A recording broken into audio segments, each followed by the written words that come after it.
So, my wonderful friend Darby was posting up a question about the whole Mike Brown situation, about racial tolerance, and about whether or not,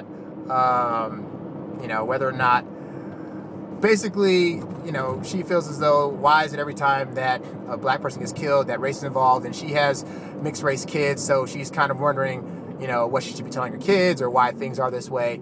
So we had some dialogue going back and forth, but I can't really type and drive, so I figured it'd be better just to record myself. Um, it's hard, and this isn't being insulting in any way, but it's I can explain the perspective all day, but it's really hard if you're not black or a person of color to fully understand why it is that things are the way they are sometimes. Like, it'd be very easy for a white person to say, oh, well, why don't black people just get over it? Why don't they just, why don't they just see that, maybe if a white person kills a black person, it's not always racially motivated. And it's one of those things where we'd like to, we really like to think that it's not that way, and that, sometimes it just happens per chance. But there's just too many coincidences of things that happen over the years and through our history of being in this country whereby it's no longer a coincidence. For one, just people that just in general in this country, people are trained to fear black men particularly. So that's why they're always targeted for crimes. That's why oftentimes they're the ones that end up getting killed in all these instances, because people are trained to fear them, what they're going to do. So in the case of Michael Brown, it's like, this white cop drives up on him on the street, and they're just walking, and the cop's like, hey, get out of the street, blah, blah, blah. And so one would think, well, all he had to do was move. Why did he have to react back to the cop? But you can't begin to understand that black people deal with that every single day. So imagine somebody's flicking your ear every single day of your life. Every single day somebody's doing this. And people on the side are saying, oh, well, just ignore the flicking, act like it's not going on, it's not really happening, you should just get used to the flicking, it shouldn't be a thing, and you shouldn't react to it. Well, if somebody's doing this to you over and over and over again, there's gonna come a point where you're tired of being flicked, and you're gonna be like, hey, stop flicking me.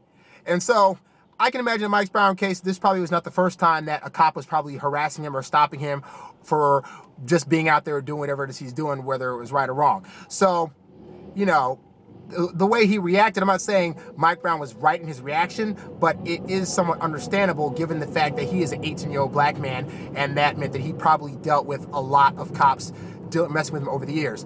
And it's a hard thing for white people to grasp, because they might get stopped every so often by the cops here or there, and it's never going to be the same encounter that a black person gets. I do Uber driving out here in LA. One time I was driving I picked up these two white teenagers who were coming home from prom. And I'm driving into their very, very nice looking neighborhood, and I get stopped by the cops at 1 in the morning.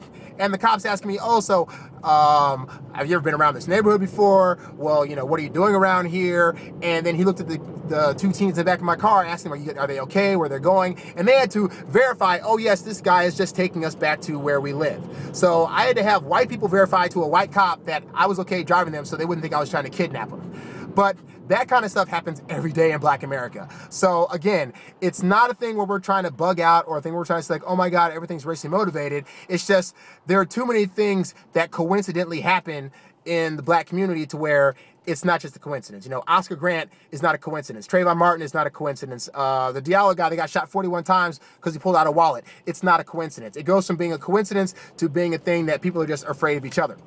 Now, she brought up an interesting question. She said, well, what about, when blacks kill other blacks? Is that considered a hate crime, or is it racially motivated?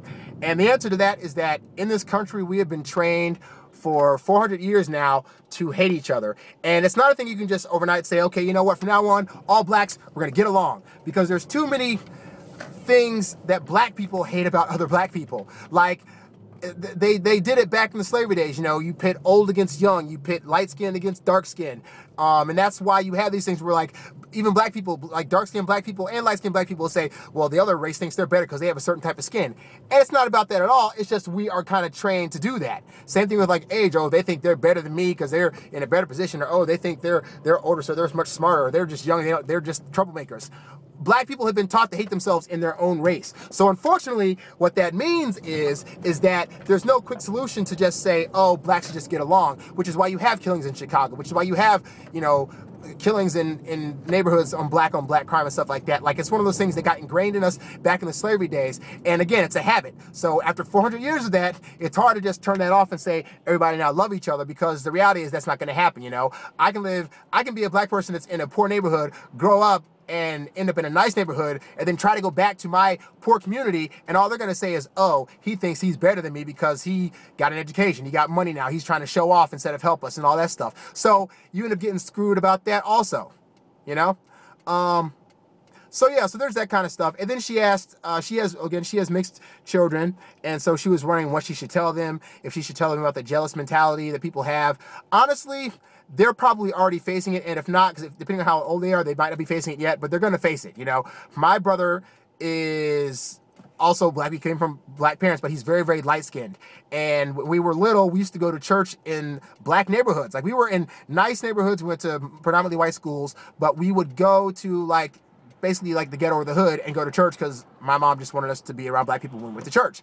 Unfortunately, we would go in there and say our names, like, hey, my name is Aaron and my brother's name is David, and they would make fun of us for the way we spoke. I always talked too fast. I probably still am.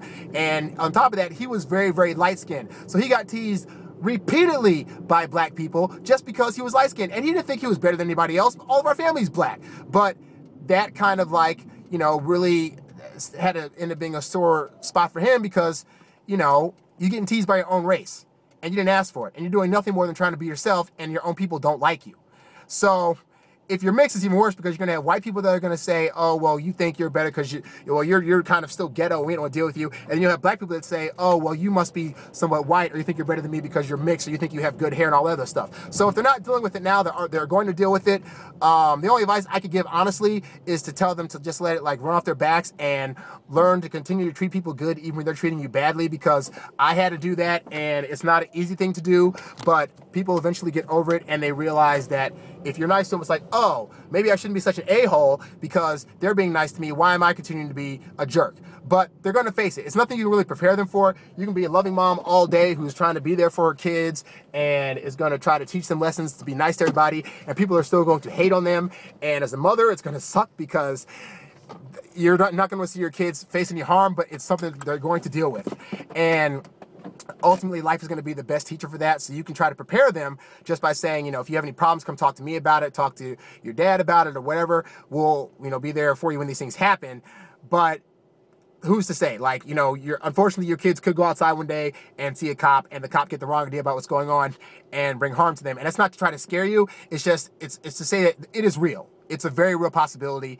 And so the best thing you can do is just raise your kids to be good, outstanding citizens, and to be nice to people. And, you know, for cops, black people have kind of learned, like, for the most part, you know, she asked the question initially about, you know, what if a black guy killed a white officer, and I said that would be a horrible crime.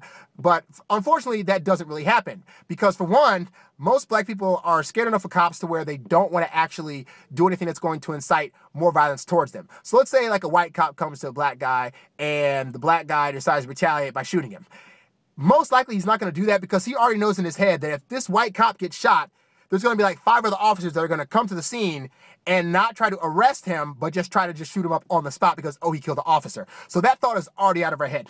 And two, the majority of these victims that got shot by these white cops didn't have weapons on them. Like, Trayvon had a hoodie and some Skittles, you know? Like I said, Oscar had, like, nothing on him. He was just in the subway after New Year's and he got shot. So that's a very unlikely scenario. If it happened, I don't think it would be racially motivated. I think it would be a thing where, again, based on the history of harassment that blacks get, that he would be in a mode of, I got to stop this thing from happening to me before it happens, I got to stop from happening to me before he gets his gun out, basically. So it's like survival of the fittest, you know? And it's different, the situation being reversed, because cops are coming to the situation, they got guns, they got pepper spray, they got batons, they got all this other stuff already on them, ready to retaliate against somebody that most likely does not have a weapon on them.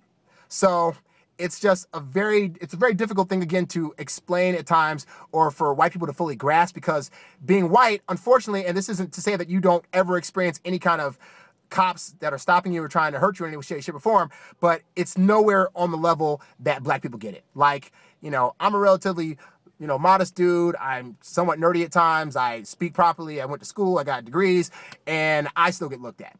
And that's not saying I don't think I'm better than anybody else, but, you know, me, I'm getting looked at. And I know friends of mine that, you know, are from those areas, and they get, like, harassed or stopped all the time. I had an incident one time. My friend from my childhood came out here to visit me, and he rented like this really, really nice new black-looking car.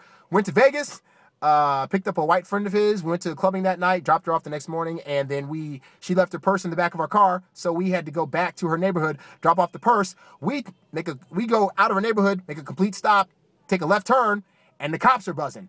And they come up to us and like, hey, so what are you doing here? Oh, you're from California. Why are you in Vegas? And who are you coming here to see? And, you know, have you guys ever done any drugs before? And blah, blah, blah. And the only reason we got to leave the scene is because my friend, my black, dark-skinned friend who was in a nice car, had a military ID that showed that he was actually in the Army. And that meant that, oh, he's not trying to start some stuff. And that's the only reason we got to leave that scene as easily as we did. But it could have gone significantly worse, because who knows? Who knows if they would have wanted to pull us out of the car, or, you know, put us, or ask us a bunch of questions, or, you know, or do even more harm like that, you know? But again, it's something that white people rarely ever experience. And I have stories for days about me being harassed by cops, my brother being harassed by cops, my mom, my dad, my cousins, my uncles. It goes on. But most white people don't have a lot of stories in their families about cops harassing them, which is why, again, it's a thing that it's hard to explain without them being able to experience it. And I hope to God that you never, ever have to experience something like that, because it's a horrible thing to experience.